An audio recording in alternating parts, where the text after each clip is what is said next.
Bu da növbət əlişimiz. Növbət əlişimiz 1.30'luq yerimiz var burada. Moyka üçün nəzərdə tutulub. Deməli, manqal özü biri 40'dır. İçərisi 93 santı qalır. İçəridə o da davamlı işığımız var. Manqalın yerdən bacanın sonuna kimi 5 metre hündürlüyü var. 5 metre hündürlüyü var.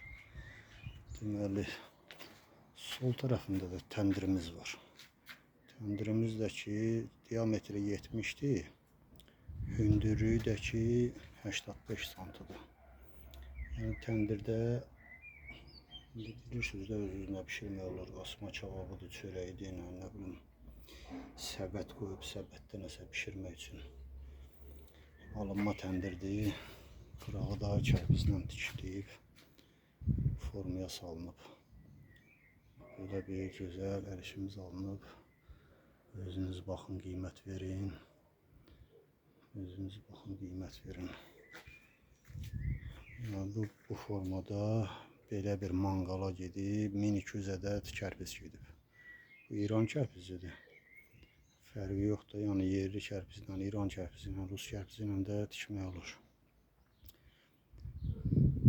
Belə bir işimiz alınıb. Xeyirli uğurlu olsun, arzusunda olanlara qismət olsun inşallah.